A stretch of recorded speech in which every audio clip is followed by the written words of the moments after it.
នេះគឺជាវីដេអូការប្រើប្រាស់របស់កាមេរ៉ាសុវត្ថិភាពតាហ័រ Model PQ F1 ដំបូងយើងត្រូវ download ជាមួយនឹងកម្មវិធី DMSS នៅក្នុង App Store ឬមួយក៏ Play Store រួចចុច Sign Up ដើម្បីបង្កើត account ជាមួយនឹង DMSS កន្លែងនេះយើងចង់បង្កើតជាមួយនឹងលេខទូរស័ព្ទក៏បាន Email ក៏បានរួចបង្កើតជាមួយនឹង Password ត្រូវមានចាប់ពី8ខ្ទង់ឡើងទៅហើយត្រូវលាយឡំជាមួយនឹងអក្សរធំនិងសញ្ញាពិសេសបន្ទាប់មកចុចពាក្យ Verification Code ហើយត្រូវធ្វើការ Verify មួយសិនបន្ទាប់មកវានឹងផ្ញើលេខកូដសម្ងាត់ចូលទៅកាន់លេខ Telegram របស់យើងហើយឬមួយក៏វា send ទៅ email ជំហានបន្ទាប់យើង copy លេខកូដនឹងមករួចផាសចូលទៅក្នុង app DMSS តែប៉ុណ្ណឹងគឺយើងបង្កើត account បានជោគជ័យហើយ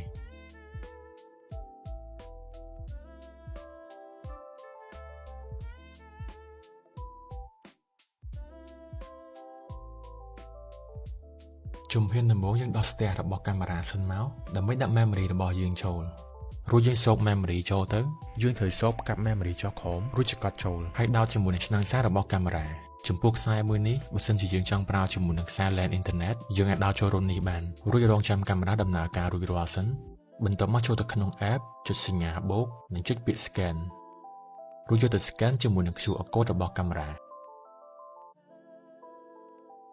កន្លែងនេះបើយើងចង់ប្រើជាមួយនឹងខ្សែ LAN យើងចុចខាងក្រោមបើចង់ប្រើ wireless ធម្មតាយើងចុចខាងលើហើយបើប្រើ wireless យើងត្រូវបើកជាមួយនឹង Bluetooth ដូចគ្នាបន្ទាប់មកចុច next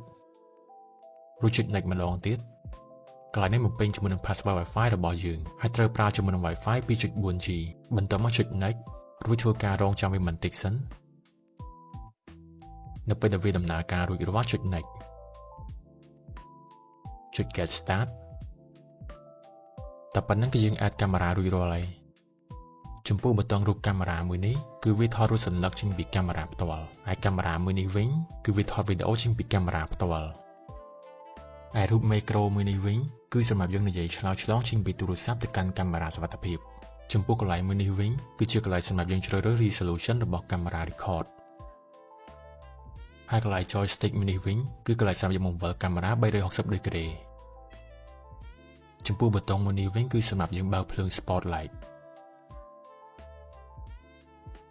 ហើយប៊ូតុងចុងគេមួយនេះវិញគឺសម្រាប់បើកភ្លេង siren កន្លែងមុខងារ playback មួយនេះវិញគឺសម្រាប់យើងមើលវីដេអូចាស់ៗដែលកាមេរ៉ាបាន record ទុកហើយយើងអាចជ្រើសរើសថ្ងៃខែនិងម៉ោងដែលយើងចង់បង្វិលទៅមើលបាន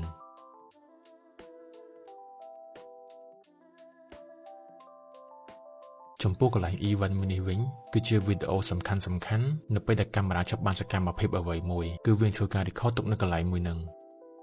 បើយើងចុចខ្សែខាងលើមួយនេះគឺយើងចូលទៅកាន់ setting ចំពោះមុខងារដំបូងគេគឺជាមុខងារ Wi-Fi កន្លែងនេះយើងអាចធ្វើការផ្លាស់ប្ដូរ Wi-Fi បានប៉ុន្តែអាចប្រើបានតែ Wi-Fi 2.4G តែប៉ុណ្ណោះមុខងារបន្ទាប់គឺជាកន្លែង AI detection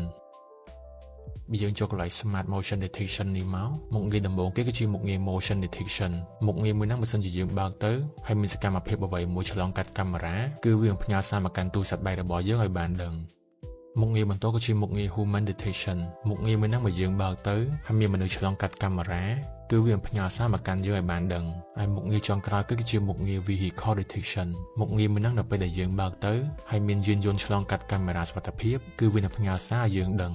ចំពោះមុខងារ Auto Tracking វិញនៅពេលដែលយើងបើកទៅហើយនៅពេលដែលមានសកម្មភាពអ្វីមួយឆ្លងកាត់កាមេរ៉ាគឺវានឹងធ្វើការបង្វិលងារទៅតាមសកម្មភាពមួយហ្នឹងចំពោះកន្លែង Detection Area មួយនេះវិញយើងអាចធ្វើការដាក់គំនូរ zone នៅតំបន់ជាក់លាក់មួយណាបានហើយនៅពេលដែលមានសកម្មភាពអ្វីមួយឆ្លងកាត់ zone មួយហ្នឹងគឺវានឹងផ្ញើសារមកកាន់ទូរស័ព្ទដៃរបស់យើងហើយមុខងារ Detection Sensitivity វិញបើយើង set level ទាបគឺមុខងារ Detection មិនសូវចាប់នោះទេបើយើងដាក់ level ខ្ពស់ទោះបីជាមានសកម្មភាពតិចតួចមុខងារ Detection នៅតែដំណើរការ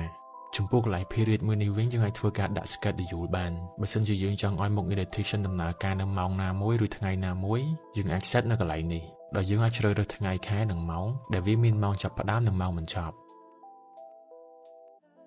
នៅពេលដែលយើង set ហើយយើងចុច save មកគឺមុខងារ detection នឹងដំណើរការតាមការវិភាគហ្នឹងហើយចំពោះមុខងារ audio detection មួយនេះវិញបើសិនជាមានសំឡេងអ្វីមួយមិនប្រក្រក្តីដូចជាសំឡេងបែកកញ្ចក់ឬមួយក៏សំឡេងខ្លាំងនៅពេលដែលកាមេរ៉ាចាប់បានគឺវានឹងផ្ញើសារមកកាន់ទូរស័ព្ទដៃរបស់យើងឲ្យបានដឹងហើយយើងក៏អាច set ជាមួយនឹង sensitivity របស់វាបានផងដែរបើយើងដាក់ high តើសំឡេងឮខ្លាំងទើបវាធ្វើការ detect បើយើងដាក់ medium ឬមួយក៏ low ទោះបីសំឡេងខ្សោយឬមួយក៏សំឡេងធម្មតាគឺវានឹងធ្វើការ detect ភ្លាមមុខងារបន្ទាប់គឺជាមុខងារ AI linkage មុខងារដំបូងគឺជាមុខងារ siren មុខងារមួយនឹងនៅពេលដែលកាមេរ៉ា detect បានអ្វីមួយគឺវានឹងបញ្ចេញសំឡេង siren ភ្លាមមកហើយយើងធ្វើការសេរីកម្រិតសំឡេង siren បានផងដែរ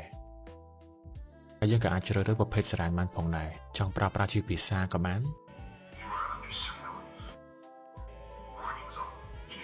ឬមួយក៏សំឡេង siren ក៏បានហើយមុខងារមួយទៀតគឺជាមុខងារបាញ់ភ្លើង spotlight មុខងារមួយហ្នឹងនៅពេលដែលយើងបើកទៅហើយកាមេរ៉ាចាប់បានសកម្មភាពអ្វីមួយគឺវានឹងធ្វើការបាញ់ភ្លើង spotlight មកភ្លាមមកហើយយើងក៏អាចជ្រើសជាម៉ូដរបស់ភ្លើងក៏បានដែរមានមុខងារបាញ់ជា flash ឬមួយក៏បើកភ្លើង spotlight ជាប់ហើយក៏អាចស្រែកជាមួយកម្រិតពន្លឺបានដូចគ្នាហើយយើងក៏អាចស្រែកជាមួយវិនាទីរបស់វាបានផងដែរម្យ៉ាងទៀតយើងក៏អាចស្រែកជាមួយនឹង period របស់ spotlight បានដូចគ្នាដែលឧទាហរណ៍យើងអាចធ្វើការឲ្យដំណើរការនៅតែពេលយប់និងបិទនៅពេលថ្ងៃចំពោះកន្លែង make adjustment មួយនេះវិញកន្លែង flip មួយនេះបើសិនជាកាមេរ៉ារបស់យើងបង្ហាញរូបភាពមិនច្បាស់យើងអាចបិទបើកទៅតាមនឹងបានចំពោះ detection box មួយនេះវិញគឺវាធ្វើការដាក់ជាប្រអប់ទៅលើ object ដែលវាចាប់បាន